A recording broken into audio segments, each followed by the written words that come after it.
এখন শুনবেন আজকের গুরুত্বপূর্ণ খবরের শিরোনাম। পাকিস্তান শাসিত কাশ্মীরে হামলায় নবজাতক সহ নিহত 5। গাজায় যুদ্ধবিরতি নিয়ে প্রবল চাপের মুখে ইসরায়েল। রাফাল যুদ্ধ বিমানে ধ্বংস সবশেষ সরিয়ে ফেলেছে ভারত, প্রমাণ পেয়েছে বিবিসি। ভারত ও পাকিস্তানের যুদ্ধ বিমানের লড়াইয়ে নজর বিশ্বের সামরিক শক্তিগুলোর। বৃহস্পতিবার রাতে 300 থেকে 400 ড্রোন দিয়ে হামলা চালায় পাকিস্তান, জানিয়েছে ভারত। পূর্ব ঘোষণা ছাড়াই কেন ভারত সফরে গেলেন সৌদি আরবের পররাষ্ট্র প্রতিমন্ত্রী। পাকিস্তান শাসিত কাশ্মীরে গোলাবর্ষণ ও গুলিবর্ষণে 5 জন নিহত হয়েছে। তাদের মধ্যে 40 দিনের একটি শিশুকন্যা এবং নববিবাহিত এক যুবক রয়েছেন। এছাড়া আহত হয়েছে আরও 14 জন।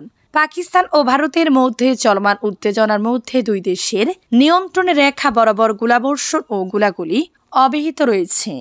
এরই ধারাবাহিকতায় বৃহস্পতিবার দিবাগত রাত 4টা পর্যন্ত পাকিস্তান শাসিত কাশ্মীরের চাকুতি, লিপা, নীলম, জোড়াকেল, নাকিয়াল, বিম্বার, সামারি এবং হাবিলি হাজিপিরের সেক্টরে হামলা চলতে থাকে। পুলিশের তথ্য মতে সবচেয়ে বেশি ক্ষয়ক্ষতি হয়েছে কোটলি জেলার খই রাত্রা সেক্টরে, যেখানে 4 জন নিহত এবং 11 জন আহত হয়েছেন। আহতদের তাৎক্ষণিকভাবে কোটলির জেলার সদর হাসপাতালে ভর্তি করা হয়েছে। অন্যদিকে বাগজেলার চৌকি এলাকায় একটি বাড়িতে গোলার আঘাতে ভাই বোন আহত হওয়ার খবর পাওয়া গেছে। গাজায় যুদ্ধবিরতি নিয়ে প্রবল চাপের মুখে ইসরায়েল। মার্কিন প্রেসিডেন্ট ডোনাল্ড ট্রাম্প মধ্যরাতে একটি বড় কৌশলগত চুক্তির দিকে এগোতে চাইছেন, বিশেষ করে সৌদি আরবের সঙ্গে। তবে এই পথে গাজা যুদ্ধ এখন প্রধান বাধা হিসেবে দেখা দিয়েছে, যে কারণে গাজায় চলমান আগ্রাসন বন্ধে এবং হামাসের সঙ্গে একটি সমঝোতায় পৌঁছাতে দখলদার ইসরায়েলের উপর ব্যাপক চাপ সৃষ্টি করেছে যুক্তরাষ্ট্র।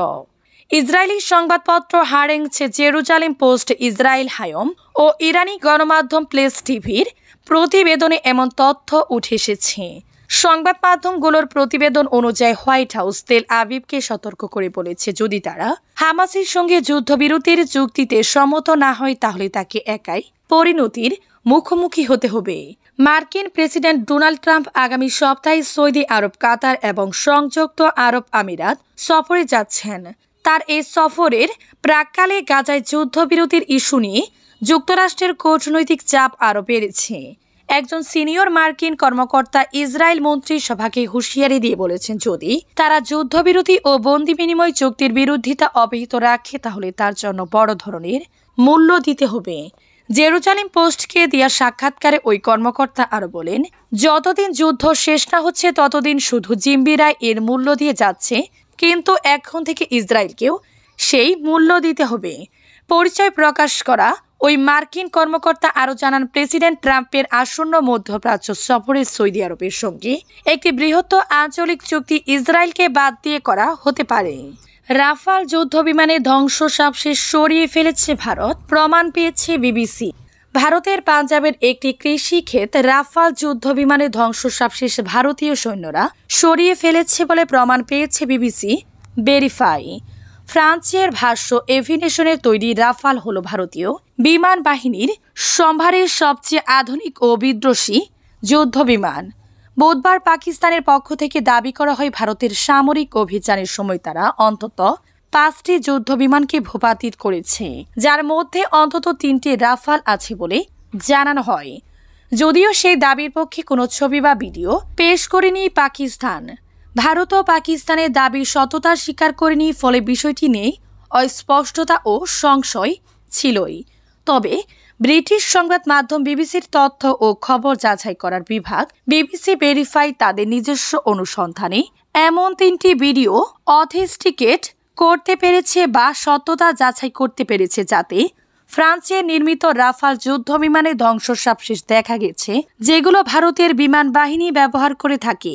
একটিকে জিওলোকেট করে সেটি ভারতের পাঞ্জাব প্রদেশের ভাতিন্ডার কাছে একটি জায়গায় বলে চিহ্নিত করা হয়েছে। ওই ক্লিপটিতে দেখা যাচ্ছে সেনা সদস্যরা বিধ্বস্ত বিমানটির ধ্বংসস্তূপ থেকে বিভিন্ন অংশ অন্যত্র সরিয়ে ফেলার কাজ করছেন। ভারত ও পাকিস্তানের যুদ্ধ বিমানের লড়াইয়ের নজর বিশ্বের সামরিক শক্তিগুলোর। চীনের তৈরি পাকিস্তানি যুদ্ধবিমান ও ফ্রান্সের তৈরি ভারতীয় রাফাল যুদ্ধবিমানের মাঝ আকাশে লড়াই, ডগ ফাইট গভীরভাবে পর্যবেক্ষণ করবে বিভিন্ন দেশের সামরিক বাহিনী। ভবিষ্যতে সংঘাতে কৌশলগত সুবিধা পেতে এমন লড়াইয়ের খুঁটিনাটি বিশ্লেষণ করবে তারা। গত বুধবার চীনের তৈরি পাকিস্তানি যুদ্ধবিমান ভারতের অন্তত 2টি যুদ্ধবিমান ভূপাতিত করেছে বলে রয়টার্সকে জানান 2 মার্কিন কর্মকর্তা। এটি বেইজিংয়ের উন্নত যুদ্ধবিমানের জন্য সম্ভব একটি বড় অর্জন হিসেবে দেখা হচ্ছে। ভারত ও পাকিস্তানের পাইলটদের মাঝ আকাশের এই লড়াই পাইলটদের দক্ষতা, যুদ্ধবিমান এবং আকাশ থেকে আকাশে উৎক্ষেপণযোগ্য ক্ষেপণাস্ত্রের কার্যকারিতা সরাসরি সংঘর্ষের প্রেক্ষাপটে পর্যালোচনা করার বিরল সুযোগ এনে দিয়েছে বিভিন্ন দেশের সামরিক বাহিনীর জন্য। এই অভিজ্ঞতা তারা নিজেদের বিমান বাহিনীকে যুদ্ধের জন্য প্রস্তুত করতে কাজে লাগবে। বিশ্লেষকদের মতে উন্নত অস্ত্রের বাস্তব ব্যবহারের বিশ্লেষণ চীন, যুক্তরাষ্ট্র সহ বিশ্বজুড়ে করা হবে। বিশেষ করে এই দেশ দুটি তাইওয়ান কিংবা বৃহত্তর ভারত প্রশান্ত মহাসাগরীয় অঞ্চলের সম্ভাব্য সংঘাতের প্রস্তুতি নিচ্ছে। বৃহস্পতিবার রাতে 300 থেকে 400 ড্রোন দিয়ে হামলা চালায় পাকিস্তান, জানিয়েছেন ভারত। ভারতের 34টি স্থানে বৃহস্পতিবার রাতে পাকিস্তানে 300 থেকে 400টি ড্রোন ব্যবহার করে হামলা চালিয়েছে বলে দাবি করেছে নয়াদিল্লি। এই স্থানগুলো ভারতের সীমান্তবর্তী লেন থেকে সার ক্রিক এলাকা পর্যন্ত বিস্তৃত। শুক্রবার এক সংবাদ সম্মেলনে এ দাবি করেছেন ভারতের সামরিক বাহিনীর উইং কমান্ডার ব্রমিকা সিং। ব্রমিকা সিং বলেন, পাকিস্তানের এসব ড্রোনের অনেকগুলো ধ্বংস করেছে ভারতের সশস্ত্র বাহিনী। পাঞ্জাবের ভাতিন্ডা সামরিক ঘাঁটিতে হামলা চালাতে একটি সশস্ত্র ড্রোন পাঠানো হয়েছিল, তবে তা ব্যর্থ করে দেয়া হয়। জবাবে পাকিস্তানের 4টি আকাশ প্রতিরক্ষা স্থাপনা নিশানা করে সশস্ত্র ড্রোন হামলা চালানো হয়। এ সময় দেশটির একটি রাডার ব্যবস্থা ধ্বংস করতে সক্ষম হয় ভারত। আল জাজিরার তথ্য অনুযায়ী সংবাদ সম্মেলনে ব্রমিকা সিং বলেন, বৃহস্পতিবার দিবাগত রাতে তুরস্কের তৈরি ড্রোন ব্যবহার করে হামলা চালায় পাকিস্তান। ইসলামাবাদ বাণিজ্যিক উড়োজাহাজকে ডাল হিসেবে ব্যবহার করছে বলে দাবি করেছে ভারতীয় বিমান বাহিনীর এই কর্মকর্তা। ভারত সরকারের দাবি, বৃহস্পতিবার রাতভর ভারতের আকাশসীমা লঙ্ঘন করে পাকিস্তানের ড্রোন ও ক্ষেপণাস্ত্র সেগুলো রুখে দিতে ভারতের আকাশ প্রতিরক্ষা ব্যবস্থাগুলো সক্রিয় করা হয়। এসব প্রতিরক্ষা ব্যবস্থার মধ্যে ছিল S-400 ট্রায়াফ, রাভাক 8 আকাশ ক্ষেপণাস্ত্র এবং DRDOর বারাক 8 আকাশ ক্ষেপণাস্ত্র এবং DRDOর ড্রোন বিধ্বংসী প্রযুক্তি। এদিকে শুক্রবার ভারতের হরিয়ানা রাজ্যের আম্বালা জেলায় রাতে সব আলো নিভিয়ে রাখার ব্ল্যাকআউট নির্দেশনা দেয় জেলা প্রশাসন। জেলাটিতে ভারতের গুরুত্বপূর্ণ বিমান ঘাঁটি রয়েছে। নির্দেশনা অনুযায়ী জেলাটিতে রাত 8টা থেকে সকাল 6টা পর্যন্ত আলো জ্বালানো নির্দেশ করা হয়েছে। পরবর্তী নির্দেশ না দেয়া পর্যন্ত তা কার্যকর থাকবে। পূর্ব ঘোষণা ছাড়াই কেন ভারত সফরে গেলেন সৌদি আরবের পররাষ্ট্র প্রতিমন্ত্রী?